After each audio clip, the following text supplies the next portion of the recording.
All right, today we are looking at the redfoot tortoise. What should you know about turtles to begin with? They have shells. I think most people know that. Shells are their main source of defense. If you're a turtle, you can use this hard shell to protect yourself by drawing in your head and your feet. Now, some turtles can do a better job than others. We're going to be looking at the redfoot tortoise today. They can't quite go like this, but you'll see that their shell is actually a pretty good defense. Let's go get the turtles out, and we will see where they live. All right, so redfoot tortoises come from South America, tropical. They like it warm and fairly humid. So being that I live in northern Illinois, my tortoises can't be out in the wintertime. During the winter and the colder months, this is an enclosure that they stay in. They do get out for a lot of exercise. They don't have to stay in here all day. But when I'm not watching them, this is where they're at. Now, this is a tub that you can get from a farm store. We're filled with mulch here. They like it pretty humid. They like the substrate to be pretty moist. We mist a lot. If you don't mist every day, you should probably have a humidifier on them, taking care of that. Otherwise, you should be misting your redfoots every day, especially in the winter when it's dry in your house. You want a lot of humidity on these. All right, I'm going to get them out. We're going to take them back to our spot, and we'll talk a little bit about redfoot. Say hello to Emmett. This is a beautiful redfoot tortoise. Look at his beautiful shell there. Now, this is really what redfoot tortoises should look like. In the wild, they wouldn't even have this tiny amount of bumping. Pyramiding is what we call it. But he looks really good for a captive redfoot tortoise. He was also an adoption through the Chicago Herpetological Society. His owner could no longer care for him. He was unfortunately ill and no longer was able to take care of Emmett. So Emmett came to live with me. All right? Now, this is what a redfoot tortoise should look like if properly cared for. Let's take a look at Henry. Poor old Henry's got some bumps, you can see, some pyramiding. He is actually doing a lot better than when I got him. I got him way back in 2006.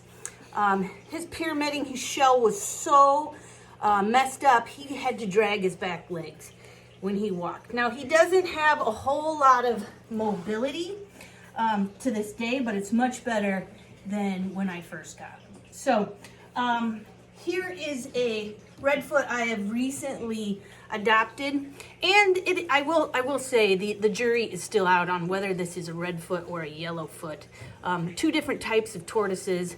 Got a lot of debate amongst my reptile friends which she is. So you can decide if you know anything. You can go ahead and put your opinion in the comments. But as of right now, she's considered a redfoot. Really bad pyramiding right there, as you can see. She should be a lot smoother. So what causes that pyramiding? Well, a lot of it is lack of humidity. When redfoots are in the wild, they live in a humid tropical area. So a lot of humidity. If you're keeping them in your home and you don't have a nice humid space for them, their shell can get all this bumpy pyramiding. Now, if you also feed them the wrong foods, that's also going to contribute to their bumpy appearance. So what do tortoises eat? Well, in the wild, the redfoots eat a lot of fruit, but they also eat a lot of plant material, okay? A lot of veggies. I have some apples and raspberries for them today. Let's see if they want to eat some of that. When we're outside in the summertime, they eat a ton of clover, dandelion, a lot of weeds. They'll even eat a lot of grass. Inside in the winter, a lot of kale, collards, dandelion greens, if you can find them, are excellent sources of food for your redfoots. Okay? One thing you want to stay away from would be the iceberg lettuce. Can they have it? Sure, it can be once in a while. But you don't want to feed your turtles iceberg lettuce as a main staple of the diet. I hear people say they do that all the time. Oh, it's a turtle, it eats lettuce. Do they like it? Sure, but there's very little nutritional value in this. This is really not much better than a potato chip for a tortoise, okay?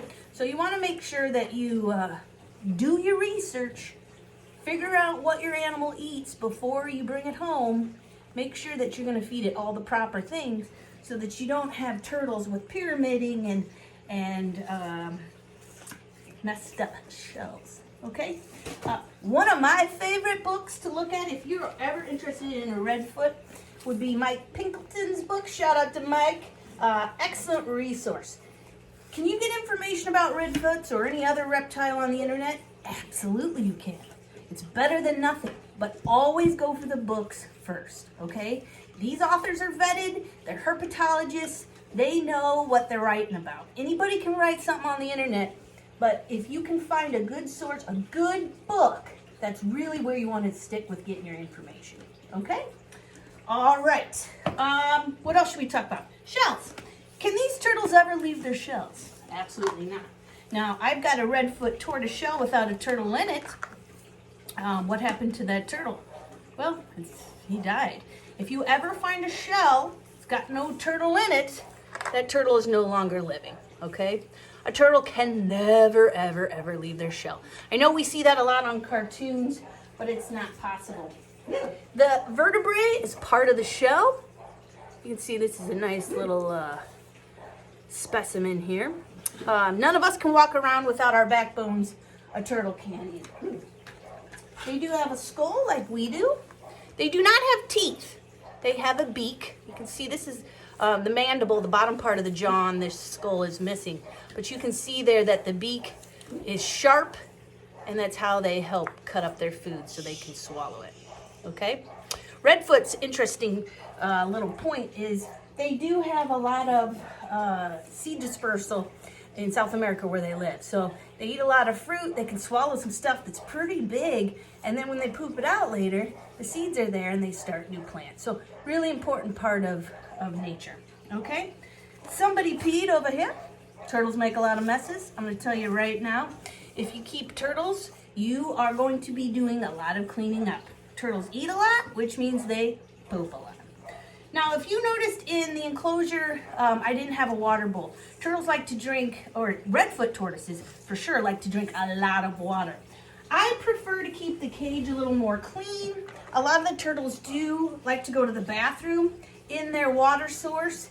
And my turtle will get in their bowls, they tip it over, they make a lot of messes. So I like to actually soak my tortoises every day, every other day, depending on what kind of species. You know, our desert tortoises, they don't need to be in water every day.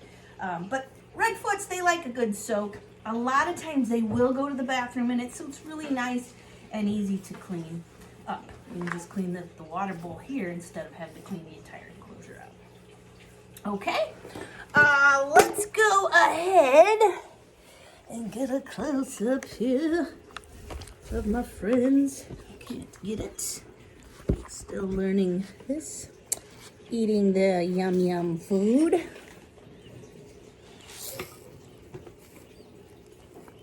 Okay, how about we do a turtle race? Give me a second to prep. 3, 2, 1, go!